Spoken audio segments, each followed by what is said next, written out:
Hello friends, मैं आलोक sir स्वागत करता हूं आपके अपने यूट्यूब चैनल एकांश अकेडमी ऑनलाइन प्लेटफॉर्म पर। आज मैं सीडीपी के संपूर्ण सिलेबस को लेकर आया हूं, जो सीटेट के लिए अत्यंत महत्वपूर्ण है। आइए हम देखते हैं हमारे इस सिलेबस में क्या क्या है, किस भाग से कितने प्रश्न आएंगे, कहाँ कहाँ से क्या प्रश्न आएंगे। जैसा हम देख रहे हैं, बाल विकास और शिक्षा शास्त्र, ये हमारा सीडीपी का पाठ्यक्रम है जो 30 नंबर का होता है। इसमें भाग ए है, जो सेक्शन ए है, इसमें बाल विकास है। बाल विकास के सेक्शन से 15 नंबर का क्वेश्चन आता है, जिसमें मुख्य रूप से 6 से 11 वर्ष के बच्चे से संबंधित प्रश्न रहेंगे। और उसके बाद आपका रहेगा विकास की अवधारणा और अधिगम। इसके बारे में हम लोग जानेंगे, इसका क्या संबंध है, कैसे हम लोग विकास और अधिगम को सीखते हैं। और उसके बाद बालकों के विकास से सिद्धांत, इसमें हम आप लोग को बताएंगे कि किस सिद्धांत से कितने क्वेश्चन आएंगे, क्या क्या क्वेश्चन आएंगे। जैसे आपका रहेगा, इसमें जीन पियाजे का सिद्धांत रहेगा, कोहलबर्ग का, वाइगोस्की का, ये सब सिद्धांत है, उसको हम जानेंगे। और उसके बाद हमारा रहेगा हेरिडिटी और इन्वायरमेंट, यानी आनुवांशिकता और पर्यावरण, इसका प्रभाव क्या बच्चों पड़ता है, इसके बारे में हम लोग जानेंगे। उसके बाद आपका रहेगा सामाजिकरण की प्रक्रियाएं, सामाजिक दुनिया और बच्चे। हम इसमें आपका शिक्षक और माता पिता और सहकर्मी जैसे बच्चों पर पास पड़ोस का क्या और समाज का क्या प्रभाव पड़ता है, पर्यावरण का क्या प्रभाव पड़ता है, इसके बारे में हम लोग जानेंगे। उसके बाद आपका रहेगा पियाजे, कोहलबर्ग और वाइगोस्की। इससे आपका लगभग 5-6 नंबर सीटेट में देखने को मिलता है, हम इसके बारे में जानेंगे। उसके बाद रहेगा बाल केंद्रित और प्रगतिशील शिक्षा, बालक के ऊपर आधारित प्रश्न आएंगे और प्रगतिशील शिक्षा कैसी होती है, इसके बारे में हम लोग जानेंगे। उसके बाद आपका रहेगा बुद्धि के निर्माण के बारे में हम लोग जानेंगे। उसके बाद रहेगा बहुआयामी बुद्धिमत्ता, जिसमें आपका रहेगा हार्वर्ड गार्डनर का सिद्धांत रहेगा और सिद्धांत के बारे में हम लोग देखेंगे। इसमें भाषा, लैंग्वेज और चिंतन, यानी लैंग्वेज और थॉट, भाषा चिंतन, हम इसके बारे में जानेंगे। उसके बाद रहेगा आपका सामाजिक निर्माण के रूप में लिंग की भूमिकाएं, लिंग पूर्वाग्रह और शैक्षिक अभ्यास, इसमें ये हम देखेंगे। उसके बाद आपका रहेगा शिक्षार्थियों के बीच व्यक्तिगत भिन्नताएं, भाषा, जाति, लिंग, समुदाय, धर्म आदि की विविधता पर आधारित मतभेदों को समझना।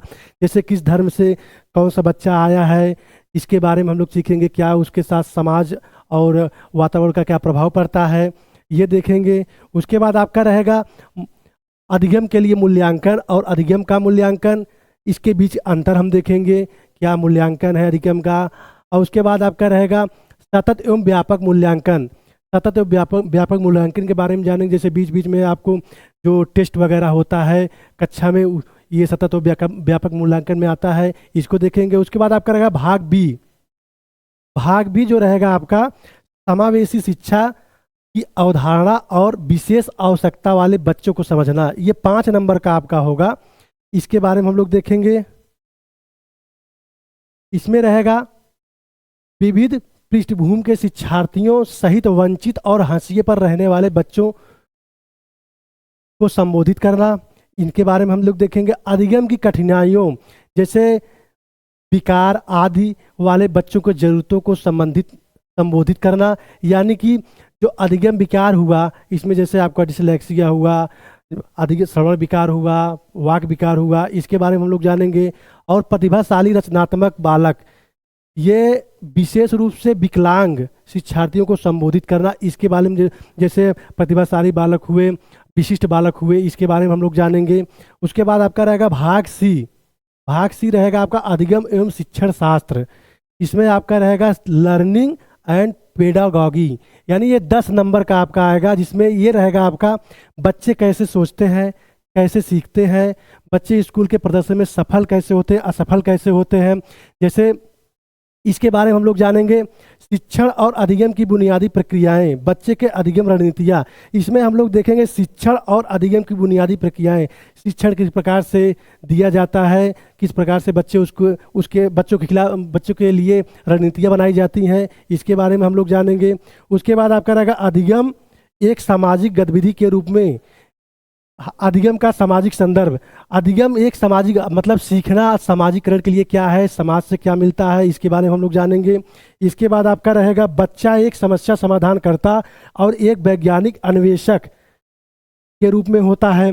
मतलब बच्चा किस प्रकार से अपने वैज्ञानिक अन्वेषक करता है, मतलब इसके बारे में हम लोग जानेंगे। उसके बाद रहेगा बच्चों में अधिगम की वैकल्पिक अवधारणाएं। अधिगम की प्रक्रिया में बच्चों की त्रुटियों को समझना, मतलब अधिगम में बच्चा किस प्रकार से सीख रहा है, उस कौन सी त्रुटियां कर रहा है, किस प्रकार वो सीखने का प्रयास कर रहा है, इसके बारे में हम लोग जानेंगे। इसके बाद आपका रहेगा अभिप्रेरणा और अधिगम यानी मोटिवेशन और लर्निंग। हम इसके बारे में जानेंगे किस प्रकार से बच्चा विपरीत होता है और किस प्रकार से वो सीखता है, अधिगम करता है, इसके बारे में हम लोग जानेंगे। अधिगम में योगदान देने वाले कारक व्यक्तिगत और पर्यावरणीय कारक, मतलब इसमें हम सीखेंगे अधिगम में योगदान देने वाले कारक। अधिगम में कौन कौन से योगदान देने वाले कारक होते हैं, और व्यक्तिगत और पर्यावरणीय कारक, मतलब पर्यावरण और व्यक्तिगत अपने रूप से अपने आप से जो सीखते हैं उसके बारे में के सीखेंगे। सामाजिकरण के बारे में सीखेंगे। तो हमारा ये सिलेबस हुआ। इसके बाद हम जो है देखते हैं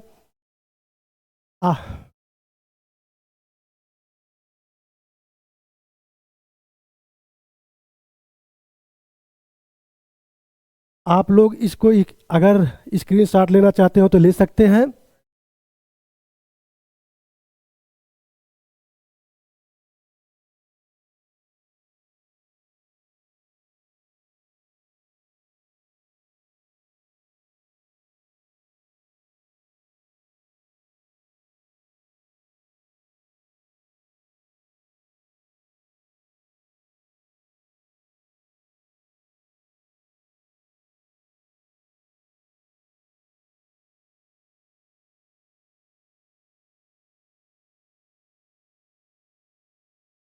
ठीक है, हमें लग रहा है आप लोग इसकी शॉट ले लिए होंगे। मैं अगले वीडियो में आप सबके लिए सीटेट का प्रैक्टिस बैच लेकर आऊँगा। तब तक के लिए धन्यवाद। जय हिंद, जय भारत।